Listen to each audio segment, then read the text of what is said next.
आपने कभी सोचा है कि सिर्फ 3 छोटे से शब्दों में कितनी बड़ी ताकत छिपी हो सकती है?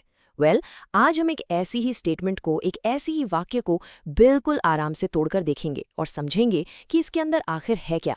तो आइए शुरू करते हैं। देखिए, सिर्फ 3 शब्द, स्कूल्स आर बैड। सुनने में तो कितना सिंपल, कितना स्ट्रेट फॉरवर्ड लगता है ना? लेकिन हमारा काम ये समझना है कि ये वाक्य असल में क्या कम्युनिकेट कर रहा है और शायद उससे भी ज़रूरी क्या नहीं कर रहा है। तो इस पूरी बात को ठीक से समझने के लिए आइए इसे इसके 3 हिस्सों में तोड़ते हैं, एक एक करके। शुरुआत करते हैं सबसे पहले शब्द से, यानी आखिर बात हो किसकी रही है। तो पहला शब्द है स्कूल्स। अब जरा एक सेकंड के लिए सोचिए, जब कोई कहता है स्कूल्स तो उसके मन में आखिर चल क्या रहा है? क्या ये इतना सिंपल है जितना सुनने में लगता है? मतलब क्या वो स्कूल की बिल्डिंग्स की बात कर रहे हैं या फिर पूरे एजुकेशन सिस्टम की? हो सकता है वो टीचर्स पर निशाना लगा रहे हों, या शायद जो पढ़ाया जा रहा है उस करिकुलम पर। और ये भी तो हो सकता है कि वो स्कूल के पूरे कॉन्सेप्ट, पूरे आइडिया के ही खिलाफ हो।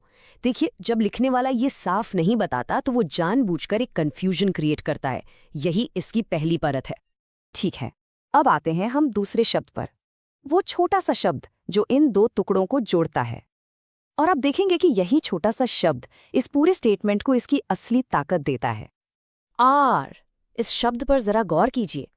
ये कोई सलाह या कोई शक नहीं है, ये एक पूर्ण विश्वास है, बिल्कुल एक डेक्लेरेशन। देखिए, स्कूल बुरे हो सकते हैं कहना एक अलग बात है, लेकिन स्कूल्स आर बैड कहना एक फैसला सुनाने जैसा है। जैसे बात खत्म, संदेह की, डाउट की कोई गुंजाइश ही नहीं छोड़ी गई। इससे बिल्कुल साफ पता चलता है कि लिखने वाले ने जानबूझकर हो सकते हैं या लगते हैं जैसे कमजोर शब्दों को छोड़ दिया है।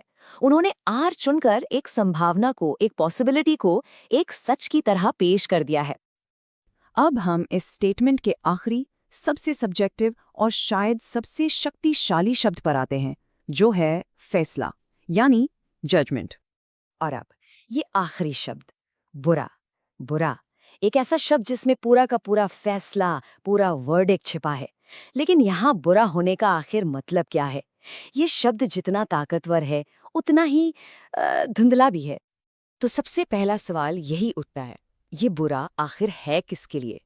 क्या ये स्टूडेंट्स के लिए बुरा है, टीचर्स के लिए, या पूरे समाज के लिए? हमें किसके नज़रिए से देख रहे हैं? और बुरा किस तरह से? मतलब क्या स्कूल असरदार नहीं है, इनइफेक्टिव हैं, या वो नुकसान पहुंचा रहे हैं, हार्मफुल हैं? फिर से लिखने वाला हमें इन सवालों के जवाब दिए बिना अंधेरे में रखता है। तो यहाँ आकर सबसे बड़ा और ज़रूरी सवाल खड़ा होता है, क्या ये बुरा होना एक तथ्य है, एक फैक्ट जिसे सबूतों से साबित किया जा सकता है, या ये सिर्फ एक निजी राय है, एक पर्सनल ओपिनियन?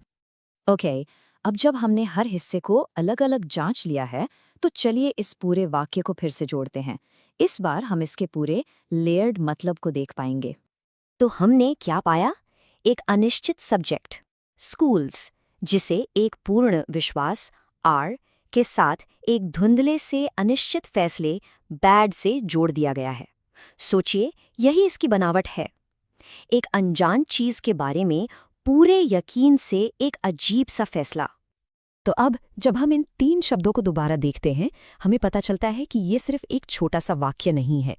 ये पर्सुएसिव लैंग्वेज का एक परफेक्ट एग्जाम्पल है। सुनने में सरल, असर में शक्तिशाली और सोची समझी अनिश्चितता से भरा हुआ।